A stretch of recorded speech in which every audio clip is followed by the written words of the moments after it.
नमस्कार, मैं विद्याशंकर तिवारी हूं इंडिया न्यूज़ के डिजिटल चैनल इन खबर के लिए।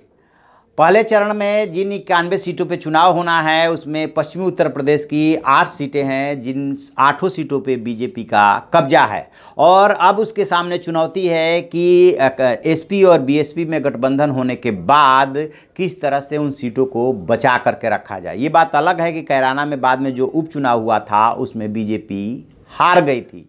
तो प्रधानमंत्री नरेंद्र मोदी ने अब इस अपने चुनावी अभियान का जो एक तरह से आगाज़ है वो जो है किया है क्रांति धारा मेरठ से, और वहाँ पे उन्होंने कांग्रेस को मुद्देवार मुद्दों पे चुन चुन करके घेरा और सवाल उठाया कि राहुल गांधी ने जो जिस न्याय की घोषणा की है उसके लिए जिस पार्टी ने आज तक गरीबों का खाता ही नहीं खुलवाया उसके लिए पैसा कहाँ से ट्रांसफ़र करेगी, पैसा कहाँ से आएगा। आपको याद दिलाऊं कि जिस दिन राहुल गांधी ने इस योजना का ऐलान किया था उस दिन भी बीजेपी ने और बीजेपी के नेताओं ने यही सवाल पूछा था कि वित्त मंत्री अरुण जेटली ने कहा था कि अर्थव्यवस्था के लिए ठीक नहीं होगा।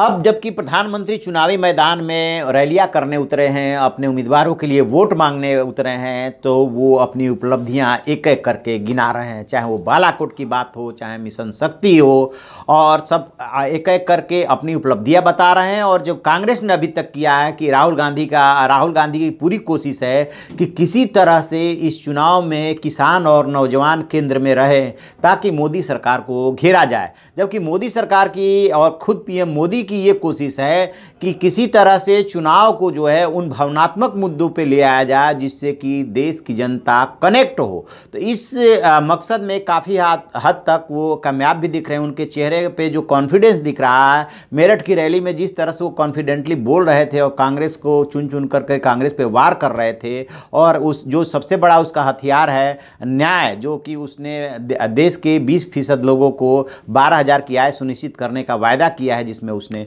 उसी पे उन्होंने कांग्रेस को घेरा। और एक तरह से व्यंग्यात्मक लहजे में ये बात बोली कि आज तक खाता खुलवाने के लिए तो होश था नहीं, और अब वही लोग ये वायदा कर रहे हैं कि हम आपके खाते में सीधे ट्रांसफ़र करेंगे। यानी कि जो उन्होंने जनधन खाता का खुलवाया था उसका कहीं ना कहीं वो प्रकारांतर से ये हवाला दे रहे थे और ये कह रहे थे कि आपने तो ये छोटा सा काम नहीं किया, फिर पैसा कहाँ से ट्रांसफ़र करेंगे। बात ये आ रही है। अब कांग्रेस के सामने ये चुनौती बढ़ रही है कि इतनी बड़ी योजना की उसने घोषणा की है, जिस तरह से कि पिछले दिनों हुए 5 राज्यों के चुनाव में उसने किसानों की कर्ज माफ़ी का वायदा किया था, और सत्ता में आने के बाद उसे लागू करने की कोशिश भी की, प्रक्रिया चल भी रही है कि इस योजना को, न्याय की जो योजना है, यानी कि गरीबों को जो 72,000 रुपये साल में देने की बात है, उसको किस तरह से वो आम जनता तक संदेश को कन्वे करे और लोग उसको स्वीकार करें। क्योंकि अभी तक कांग्रेस की ये चुनौती जो है बनी हुई है कि लोग उसको स्वीकार नहीं कर रहे हैं,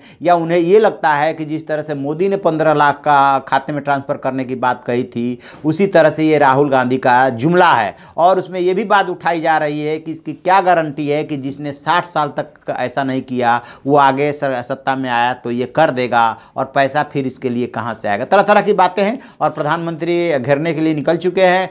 फिर कांग्रेस भी अपने हिसाब से वार करेगी, क्षेत्रीय दल हैं वो भी वार करेंगे। देखते हैं आगे क्या होता है। जो भी अपडेट होगा हम आपको बताते रहेंगे। आप देखते रहिए हमारा डिजिटल चैनल इन खबर।